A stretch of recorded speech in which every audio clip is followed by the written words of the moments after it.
Hey guys, what's up? It's me Rafi and welcome to my another video. আজকের ভিডিওতে আমরা iPhone two আইফোনের data transfer নিয়ে আলোচনা করব। আমরা যখন একটা পুরাতন আইফোন থেকে নতুন আইফোনে সুইচ করি তখন আমাদের সমস্ত ডেটা কিন্তু ট্রান্সফার করার দরকার পড়ে। তো এরকম একটা ভিডিও আজকে আমি নিয়ে এসেছি এবং এছাড়াও আমি দেখাবো যে কিভাবে আপনি আপনার আইফোনের ডেটা পিসিতে ব্যাকআপ করতে পারবেন। সেটা আপনি সিলেক্টিভলি কিছু ডেটা এবং ফুল আইফোনের ব্যাকআপটা আপনি পিসিতে পারবেন। এছাড়াও আপনি আপনার আইফোনের ডেটাগুলো কিভাবে পিসিতে ট্রান্সফার করে রাখবেন সেগুলো মূলত দেখাবো।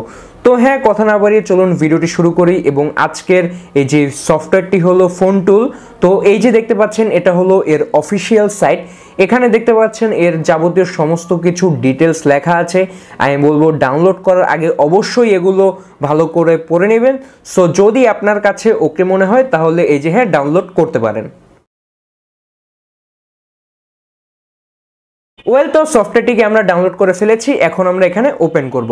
তো হ্যাঁ, ওপেন আমরা করে ফেলেছি এবং ওপেন করার পরেই এখানে বলছে দেখতে পাচ্ছেন আপনি লাইটনিং পোর্টটা দিয়ে আপনি আইফোনটাকে পিসির সাথে কানেক্ট করবেন। এবং এর যদি সফটওয়্যারের যদি আরও কিছু ফিচার্স আমি আপনাকে দেখাই। সো ফার্স্টে দেখতে পাচ্ছেন ফোন ট্রান্সফার, ফোন ব্যাকআপ রয়েছে। এখানে আপনি আপনার যেটা বলেছিলাম আপনি আপনার আইফোনের ডেটাগুলো মানে ফাইলগুলো সিলেক্টিভলি ব্যাকআপ করতে পারবেন, অথবা আপনি ফুল ডেটা মানে ফুল ব্যাকআপ এখানে চাইলে করতে পারবেন, একদম ফুল ডেটা আপনার আইফোনের। এরপরে রয়েছে ফোন ট্রান্সফার। আপনি এখানে আপনার iPhone to PC to iPhone, তারপরে iPhone to iPhone data transfer করতে পারবেন, যেটা মূলত দেখাবো একটু পরে।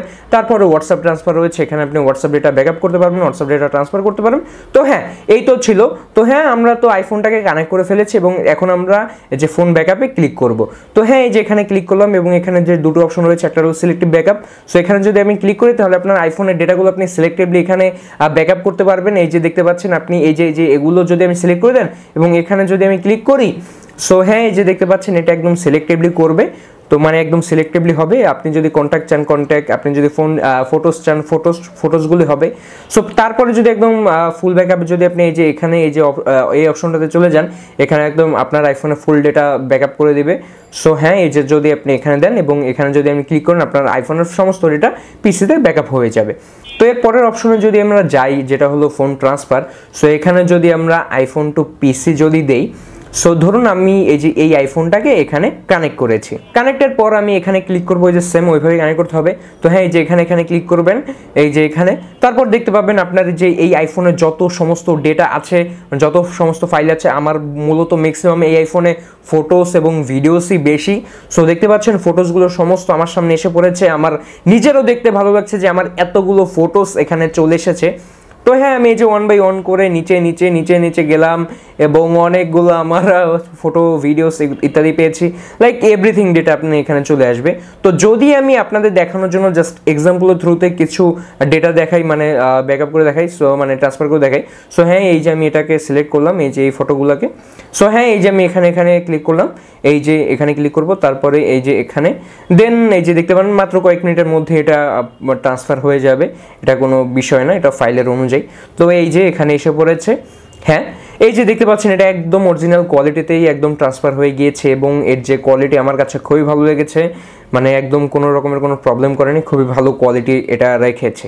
সো এখন আমরা চলে যাব পরবর্তী সেকশনে, সেটা হলো আইফোন টু আইফোন ট্রান্সফার। আপনার কি করতে হবে, আপনার যে পুরোনো ডিভাইসটা সেটা হলো এটাকে আগে লাইটনিং পোর্টটা দিয়ে কানেক্ট করতে হবে।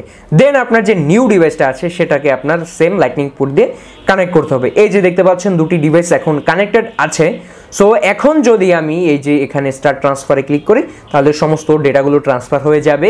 এবং হ্যাঁ, আরেকটা কথা, এই ট্রান্সফার করার আগে এই দুটো স্মার্টফোনে কিন্তু ফাইন্ড মাই আইফোনটা অফ করে নিতে হবে।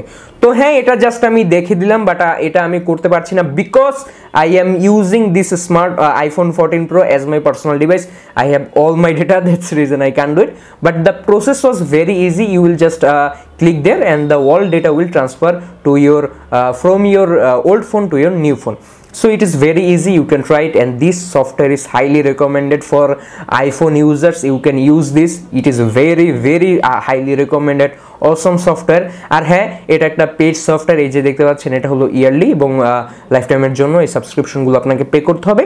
তো হ্যাঁ, এই যে দেখিয়ে দিলাম। এবং আইফোন টু আইফোন ট্রান্সফারের জন্য এটা কিন্তু one of the best software in my opinion. Phone এই যে সফটওয়্যারটা রয়েছে, সো ফোন টুল, এই সফটওয়্যারটির যাবতীয় আপনি ডিটেলস ডেসক্রিপশন বক্সে পেয়ে যাবেন। আমি বলবো অবশ্যই সেখানে একটু গিয়ে দেখবেন। তাহলে হ্যাঁ, আজকের মতো আমি এখানেই বিদায় নিচ্ছি। পরবর্তী ভিডিও পর্যন্ত সবাই ভালো থাকবেন, সুস্থ থাকবেন, আল্লাহ হাফেজ। আর নতুন বছরের যেহেতু এটা প্রথম ভিডিও আমি করা, সো ভালো থাকবেন, আল্লাহ হাফেজ, টাটা। আর হ্যাঁ, অনেকেই আমাকে প্রায় একটা কোশ্চেন করে যে ভাই এই সফটওয়্যারগুলো যখন আমরা কোনো নিউ আইফোনে ব্যবহার করবো এটা চলবে কি না? হ্যাঁ, এটা চলবে। আপনি যদি যেহেতু এখন লেটেস্ট আইফোন 15 প্রো এবং 15 প্রো ম্যাক্স চলতেছে, সো সেহেতু যদি আপনি লেটেস্ট আইফোন 15 প্রো অথবা 15 প্রো ম্যাক্স কিনেন অথবা 15 যে কোনো সিরিজটা একটা কিনেন, তাহলে আপনি সেগুলো করতে পারবেন, সাপোর্ট দেবে, কোনো রকমের কোনো প্রবলেম হবে না, এগুলো বেশ ভালোই কাজ করে। আর এর সাথে একটা কথা যুক্ত হয় যে এই সফটওয়্যারের ফিচারগুলোকে আলাদা করে কেনা যায় কিনা, না, এগুলো করা যায় না। তো হ্যাঁ, আল্লাহ হাফেজ।